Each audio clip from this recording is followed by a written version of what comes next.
Hello, Jim. These are your carburetors, and I've got the camera set on macro so that some of the further out shots will be a little blurry, but because I want to show you detail that only the macro can do. First of all, we're going to check your serial numbers here.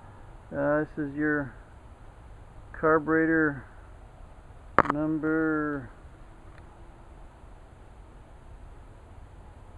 29813. I think you can see that. And over here it says 30161. Yeah, I can see that on the screen. Okay, now then, these are your carburetors. I'll go over a few things first of all, and then we'll get the camera on the tripod so it doesn't move around too much. We've got complete machine work, new throttle shaft bushings. We've machined all the flat surfaces. Even got our idle mixture screw holes here trued to the plumb to the barrels and to the right internal dimensions. I've got all new factory gaskets, which you can see because they are red. The aftermarket gaskets are black, and got helicoils installed as necessary. These have these were all pulled out and have use an 8mm screw here, but it'll taper down to 6mm as per original. Some items of let's see. Oh, also these carburetors have been sitting here, and I'm very pleased to announce that they don't have any drips underneath here, which is pretty hard to accomplish with these things. Since the accelerator pump diaphragms and the jets are on the bottom where the fuel wants to leak out, and I'm very pleased that they are not seeping. An important item to note: if you ever lose your choke ability, it is due to this little screw right here, because this screw is what activates your choke. No, it doesn't activate the choke. It sets the high idle. It increases the idle when you do your choke levers, and if that ever ever falls out, that's the problem. When you try to choke it and the car doesn't start very well. Another item that we need to discuss are the idle jets. These are the G55 idle jets, and this car is very sensitive to fuel cleanliness. And what you need to do is make sure you've got an I suggest an extra inline fuel filter between the original fuel filter and the fuel pump. But if you ever have trouble idling, or actually no idle at all, but the car will run above idle, it's due to the fault of the idle jets being plugged. And all you have to do is come in here, unscrew it, pull it out, and take a little teeny wire and poke it into this hole. I don't know if you can see that hole. That hole is about the diameter of a wire. It's about it's a G55, which is 0.55 millimeters. You can do the math on that one. Anyway, they're real susceptible to clogging up, and when you don't, for instance, if you've been driving along on the highway and you come off the highway to a stop sign and your engine won't idle, it's because you stirred up some trash in your gas tank, and it clogged up one or both of these idle jets. And if you ever are on the road and you don't have any way to unclog it, like with a little pin, you can just switch idle jets. This idle jet is perfectly usable, but it is not used since the carburetor does not idle on the first barrel. Which brings up the idle mixture screw. You've got two of them, one for each barrel, but this one is a dummy. This idle jet idle mixture screw does not do anything. Leave it alone, don't touch it. The carburetors will be adjusted properly, but if you ever have to readjust them, or for some reason in the near future, something, like some vandal comes along and unscrews your idle mixture screw, what you do is you screw it in gently until it just touches, and you screw it out 1.5 turns, and that gives you your basic starting position for your initial tuning on the carburetors. If the same vandal unscrewed your idle screws, the procedure there is to screw in just until it touches your lever, and then go down 1.5 turns, and that'll be your initial idle setting. And that, from that point on, you can then start the tuning of the carburetors, but only after the engine is warmed up. Now then, there's another item right here that you need to be aware of. This butterfly is closed mechanically by this screw right here, and this is the screw that secures it, and this is the screw that adjusts up and down. And what happens is that there's a pin underneath there, and it artificially or mechanically closes the second barrel. And what you want to make sure is there's a teeny amount of play on the, in fact I may adjust that. That's a little bit too much play, but I'm going to adjust that out of there, and I'll show you about doing that. Anyway, if you adjust this screw down too much, what it does is it hits the butterfly in the second barrel, and then it will start to artificially open the first barrel, and that'll mess up your idle. So you need to be aware of that being in position, and you just need to be aware of the fact that it exists. Now then, let's see. Let me put this down. And installing the carburetors, you need to installing the carburetors. When you're hooking up your fuel line, you use 2 wrenches. One to stabilize the fitting in the float bowl cover, and the other wrench to do the swivel fitting here. Reason for that is if you're not careful, you can damage or rip out the threads in the float bowl cover, so you have to be very careful of that. Another item in terms of mounting these carburetors, mount the carburetors loosely, get them snugged up to where they will just move around, but they also will stay in one place. And then take your large aluminum airlock and put it in place on the carburetors, and do a couple of bolts, nuts to cinch it down so that your airlock is in place on your carburetors. Then, excuse me, go back here and snug down the carburetors permanently. And I prefer you do it in a crisscross pattern. Excuse me, talking too much here. And the end result is that means that you'll be able to remove this aluminum airlock and go back and put it in place once you've got all the carburetors cinched down. Another thing to remember is the choke levers go to the center, and the only reason I mention that is you can guess is because some people mount their carburetors backwards. Linkage, I'm going to give you all the information on the linkage adjustment. All these linkages up to this point are set in stone.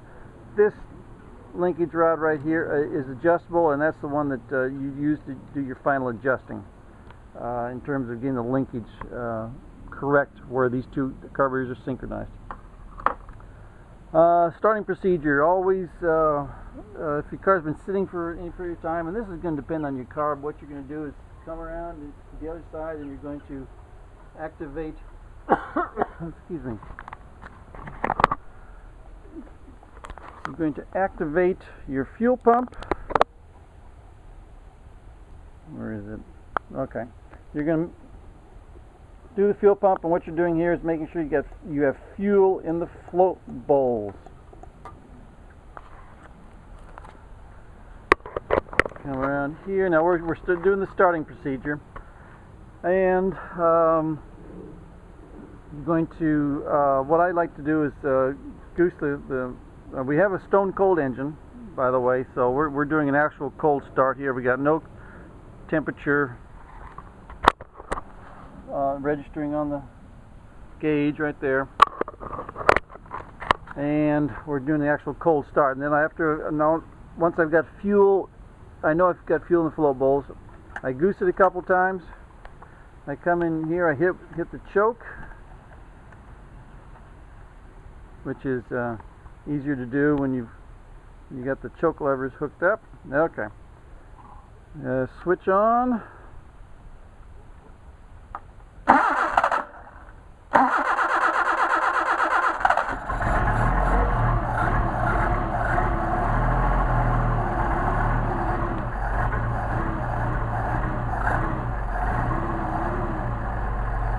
And notice when I'm activating the choke lever, I'm actually moving the throttle linkage to set the fast idle. And that's where that little screw comes in place that I was indicating back, way in the back here. Now I've got this idle set exceptionally low to demonstrate how wonderful these carburetors are. But we can't do anything until they warm up. You just cannot do anything with these carburetors until you get them up to temperature. But even cold, we got a really nice low idle, and that's exceptionally low. I did that on purpose so I can show you about adjusting your idle speed.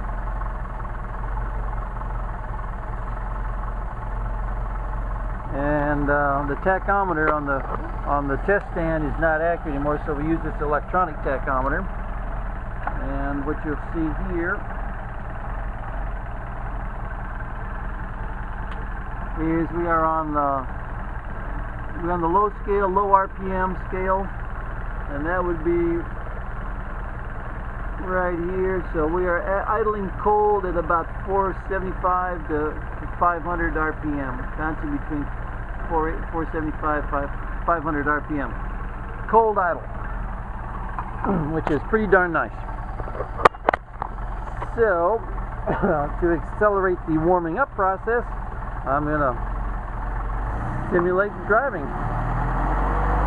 So now we're busy driving.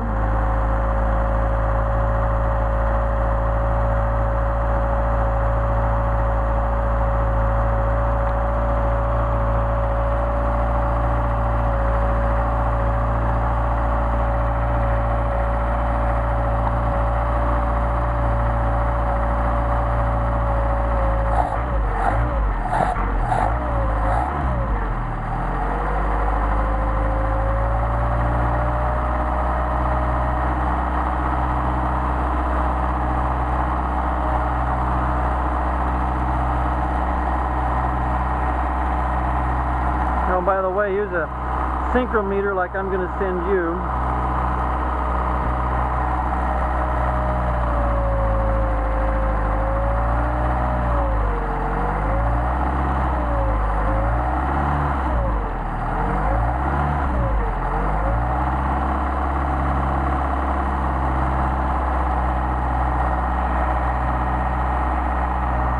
Getting close to temperature here. You'll be able to see the thermostat open.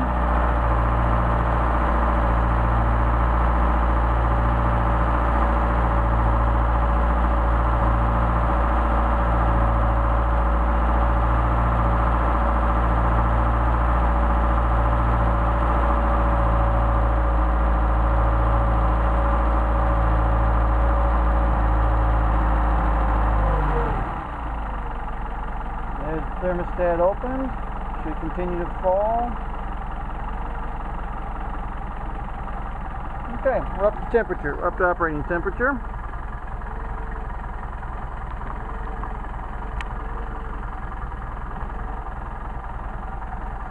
And one of the first things you're going to do is disconnect the linkage. We want these to be independent of each other, so we know that we don't have a linkage rod artificially impacting our ability to tune the carburetors. Now then, what you're going to do is first we're going to check to make sure our second barrels are closed. Excuse my knocking the camera. Okay, you can see the little red arrow here, barely moved. So the second barrels are closed, and that's what they're supposed to do, and that's part of this great machine work we're doing. Again,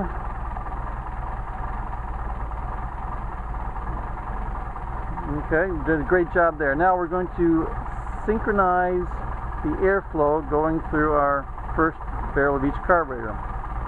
And the synchrometer says we are at 3.5 approximately. Over here we are at 3.5. Now what we're going to do, now we're still running at 4 475, 500 RPM, and that's it's nothing wrong with that. It's a little on the low side. So even if you don't have the synchrometer, if you adjust each screw the same amount, you're going to end up with basically the same amount of airflow increase on each carburetor. So let's dial this in a half, let's dial in about a quarter turn. This one about a quarter turn. And let's see what we ended up here with numbers. Alright, we are up to 4, between 4 and 5, 4.5. And over here we are at 4, so we got really close. So let's run up to 4.5. There we go. And we're at an indicated 500 RPM, which is still really sounds like a great idle, but it's still low compared to the factory. Nope, I'm sorry. I read that from too far away. It's an indicated 600 RPM. But it's 600. Still, that's lower than the factory suggests. I think it's about 750. In other places, I've seen 1,000 RPM listed. I'll bring it up to 700. How about that? Let's do about a quarter turn, eighth of a turn. All right. Not quite 700. A little bit more. A little bit more. And let's see what the numbers say. We're right at almost 700. Not quite. It says we're up to an indicated 5. Indicated. Not too bad. No, I don't even think it's worth adjusting. That one's an indicated 5. Yep. How about over here?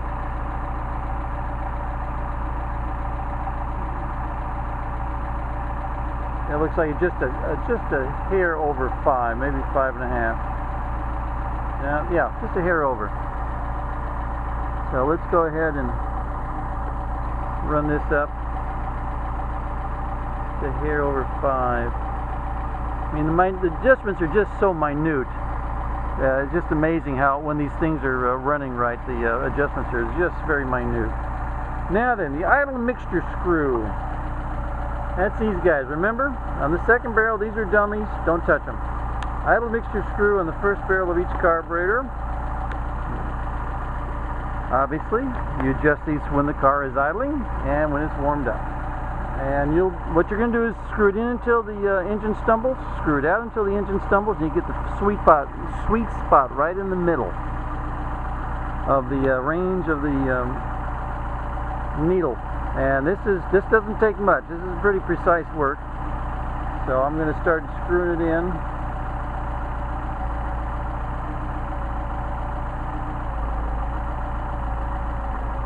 Alright, we're starting to degrade. Back it out.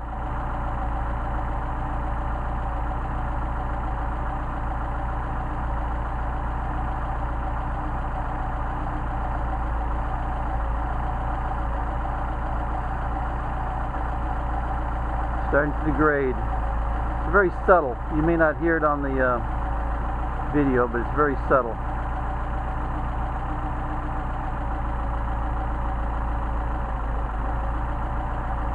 Takes a minute for that to catch up.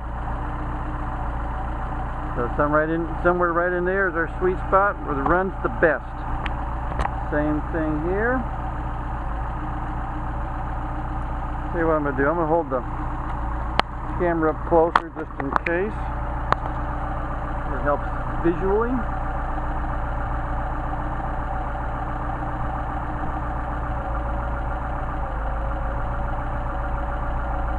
Okay, what I'll do, I'll go further and you can really hear it.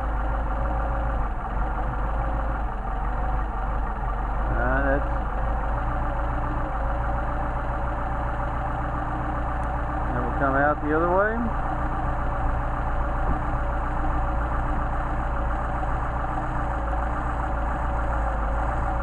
Start to degrade. Keep going. about that? Okay.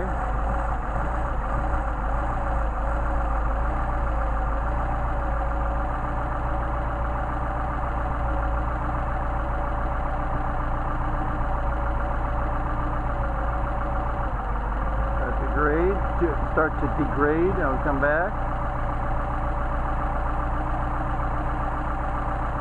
And from here, it sounds like it works really well in that range right there. Now then, hang on a second. Come over here, and obviously we will have had our linkage. Center to center is already predetermined and hooked up, and what we have left over is this rod right here, and our objective is to use the turnbuckle function right here to get this rod adjusted perfectly so that when we come in here and snap it in place, nothing changes. That's all you want, nothing changes. So let's see what we got right here. We got an indicated about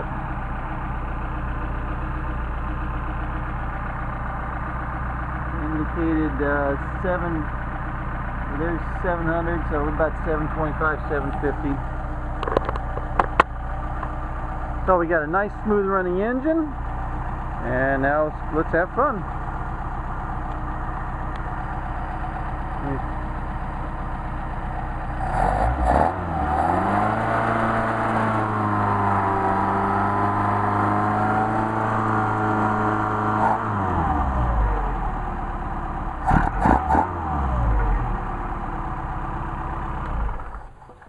Very nice.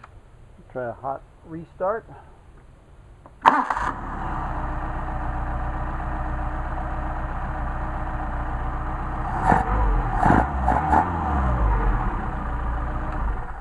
Jim, those are some really nice carburetors, even if I do say so myself. Thank you very much for your patience and for sending them to me.